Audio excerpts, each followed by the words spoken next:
Hey guys, Mr. Jenkins here, back with the rest of the 4-4 notes. This is examples D, E, and F. D and E go pretty quickly because they are two of our kind of special cases, or as I like to call them, our shortcut problems. Okay, so we kind of work backwards to kind of show how all this works, but if I had a binomial, say 2x plus 3 and squared it, we recall that that just means 2x plus 3 times 2x plus 3. And then we end up multiplying it out. So first term 2x times 2x, or 2x squared, would be 4x squared. 2x times 3 would be plus 6x. Then you have 3 times 2x would be plus 6x, and 3 times 3 would be 9. And so a lot of times we have to combine those two middle terms.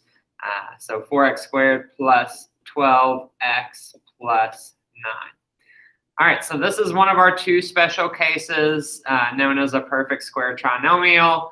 If you see this, it's not going to be, this is the harder one to identify. What you look for to know that it's a special case is that the first term and the last term are perfect squares, right? So if you look at the formulas here, there's one that has a squared at the beginning and b squared at the end, and same thing here, a squared and b squared. These are both like super similar. The only thing different is a plus or minus sign. Okay, so the key to these is just identifying that this is a problem where you could use a shortcut. All right, so this first one is of the form.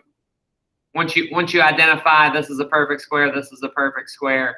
Okay, this is probably a perfect square trinomial.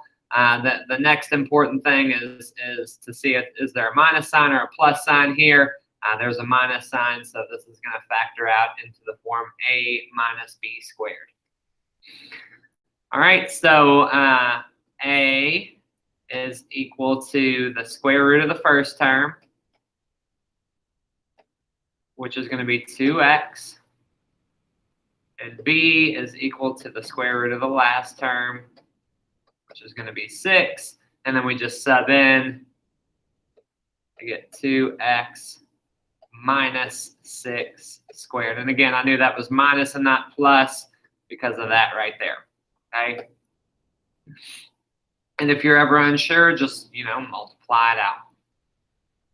Last one here, a, so, well, we have a plus sign, so it's going to be an a plus b squared.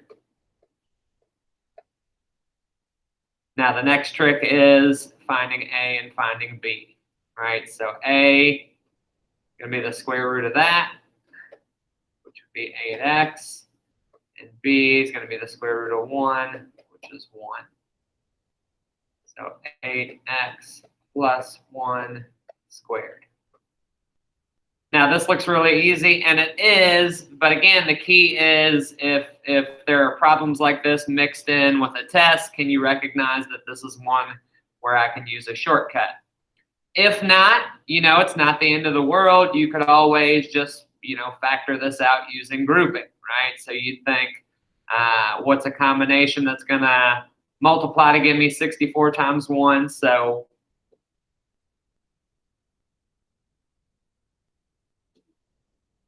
and then add to give me 16, and that would be 8 and 8, right? And then you'd go from there. So you'd flip it into 64x squared plus 8x plus 8x plus 1, and then you'd start to factor by grouping, and eventually you would get here, okay? So, it's just a lot quicker if you can do the shortcut. The next shortcut type problem is called the difference of two perfect squares. Usually we just call that difference of squares. Okay, this one is pretty easy to identify because if you look at all our problems, how do they look different than the rest of the problems? Well, most of our previous problems we've been asked to factor were 3 terms. These are all 2 terms, right? So this is a little bit easier to identify. Also, what's it have in common with our last problem? You have a first term that's a perfect square and a last term that's a perfect square, and that's going to be true for all of these, right? So, and they're all going to factor out the same way, a plus b times a minus b. So there's no real decision to make, is it a plus or a minus, okay? So these are even a little bit simpler. Process is very similar. We identify a, that's the square root of the first term. Square root of x squared is x, and b is the square root of the last term. Square root of 81 is 9, and then we just sub into this form right here, a plus b times a minus b. So x plus 9 times x minus 9. Like I said, if you're ever not sure, if you're like, is that right? Just multiply it out. X times x is x squared. Then you have minus 9x and plus 9x. Those cancel, and then minus 81. So it does end up working. Okay, let's just do E4 because that looks a little bit different because we have another variable in there. So A is going to be the square root of 16x squared, which would be 4x. B, the square root of 100y squared, that'd be 10y. And then we just sub in. A plus B times A minus B. So overall, 4x plus 10y times 4x minus 10y.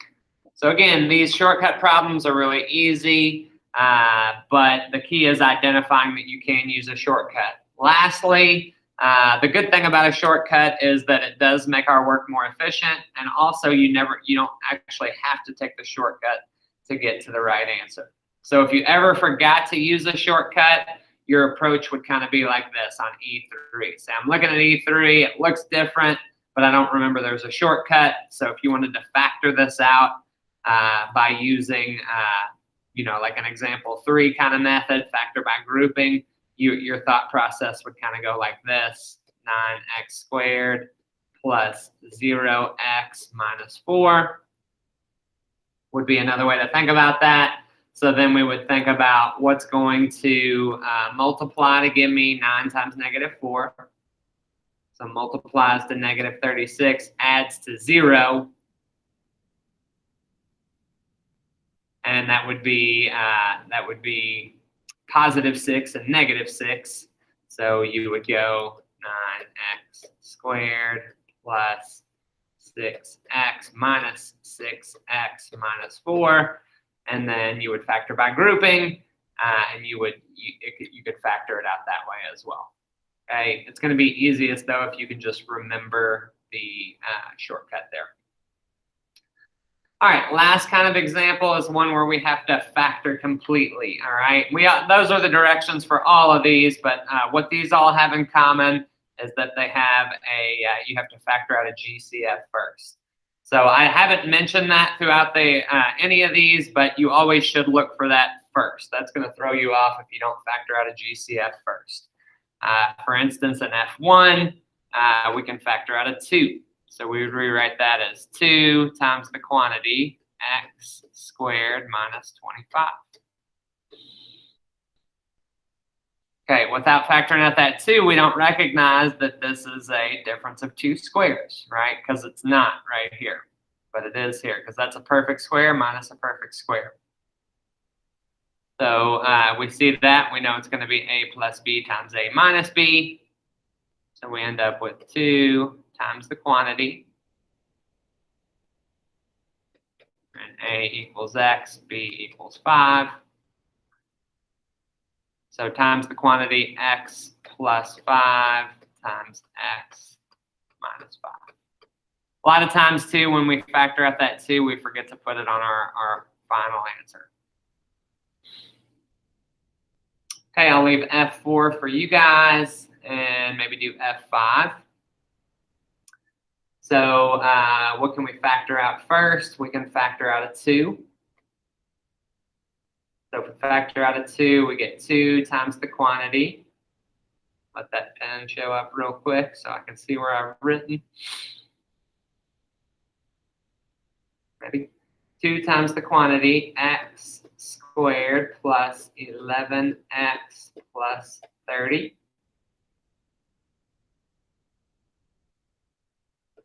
And then at that point, I just know 2 is kind of part of my answer, so I really just ignore that until the end.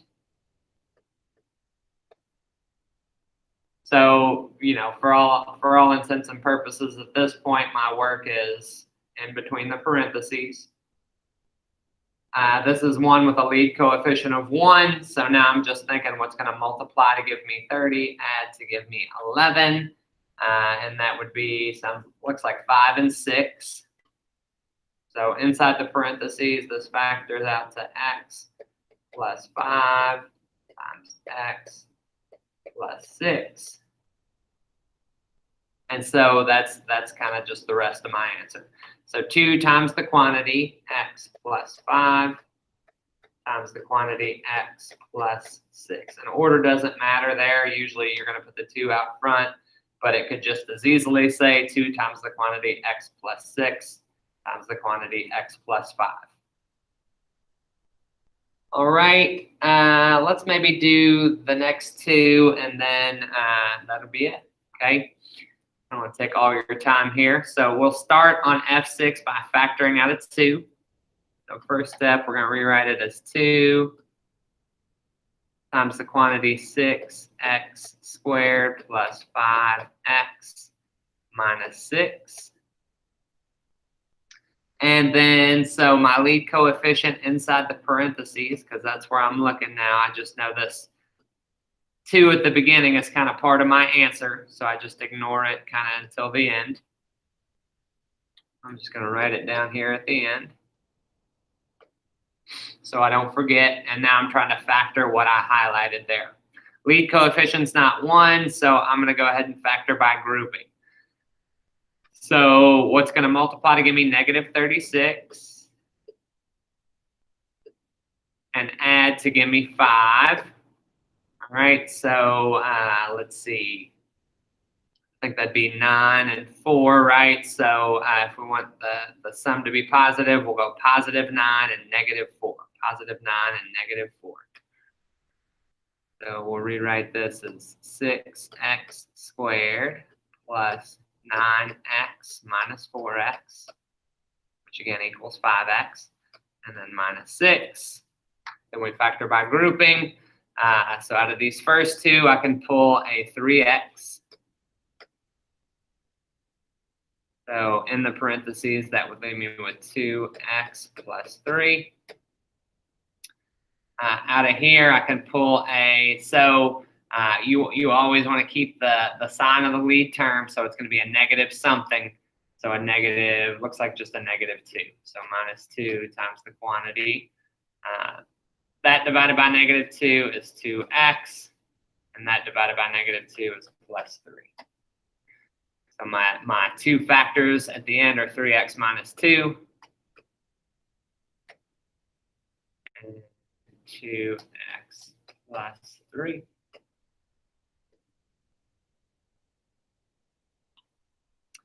Okay, and then the last one, I'm probably just going to start this one and let you finish it. You would always want to start this one by making this lead. You always want your lead term to be positive. So I'm just going to do the first step there, I think. So all you'd want to do to start there is, like I say, factor out the negative. Basically multiply or divide everything by negative 1. And then flip all the signs. Let's let it catch up real quick. And then a reminder while we're waiting for that, again, you can just always multiply to see if what you've done is correct. Okay, so factoring out a negative will leave me with x squared minus 12x plus 35. And then again, you would just remember that that negative is part of your final answer. I'll let you guys take it from there. One last reminder, because this is easy to overlook after you do all this work. You think about these. All we have to do is multiply at the end to confirm our answer. which I'll do on this one, and then we'll call it a day. So distribute your 2, and we get 6x minus 4. And I'm going to multiply that by 2x plus 3. And again, here, I don't have to do this. I'm just confirming that my answer is equivalent to what I factored. So distribute the 6x, we get 12x squared plus 18x. And then I'm going to distribute the minus 4. That'd be minus 8x and minus 12. Combine your like terms, we get 12x squared plus 10x minus 12. And I'm going to pull that up to see if it's exactly what we factored.